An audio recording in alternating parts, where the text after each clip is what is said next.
Prečo vždy dostaneš do týmu toho najhoršieho hráča? Priznaj sa, koľkokrát si prehral zápas a povedal si, môj tím je hrozný. Ale čo ak ti poviem, že problém možno nie je len v tvojom tíme? Predtým, než začne video, napíš do komentára, koľko trofejí máš práve teraz. A daj odber, ak aj teba už niekedy vytáčali random spoluhráči. Poďme na to. Každý hráč Brawl Stars pozná ten pocit. Chceš pušovať poháriky. Vyberieš svojho najlepšieho brawlera, sústredíš sa, si pripravený vyhrať. A potom sa začne zápas.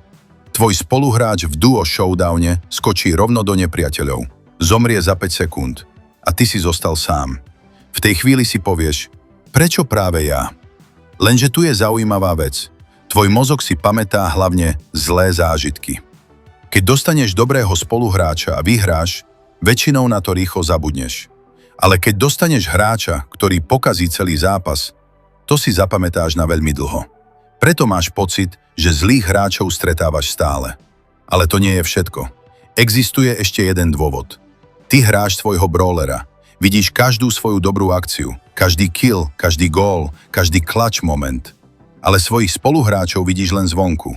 Nevidíš, čo plánujú, nevidíš, čo si myslia. A preto sa ich chyby zdajú oveľa väčšie, než tvoje vlastné. Teraz príde tvrdá pravda. Niekedy si tým random spoluhráčom práve ty. Áno, aj ty, aj ja, aj každý hráč v tejto hre. Každý z nás už niekedy spravil úplne katastrofálnu chybu. Každý z nás už niekedy prehral zápas svojmu tímu. Len si to neradi priznávame. A preto vzniká nekonečný cyklus. Každý si myslí, že prehráva kvôli tímu a všetci sa navzájom obviňujú. Ale vieš, čo oddeľuje priemerných hráčov od najlepších? Najlepší hráči nehľadajú výhovorky. Po prehre sa nepýtajú, prečo som dostal taký zlý tím. Pýtajú sa, čo som mohol spraviť lepšie. A práve preto sa zlepšujú. To však neznamená, že random tím niekedy nie je katastrofa. Všetci sme zažili Edgara, ktorý skočil 1 versus 3. Mortisa, ktorý netrafil nič. Alebo spoluhráča, ktorý zobral všetky Power Cubes a aj tak prehral.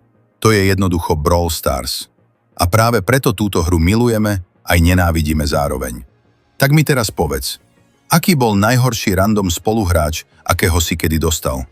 Napíš svoj príbeh do komentára. Som zvedavý, čo všetko ste zažili.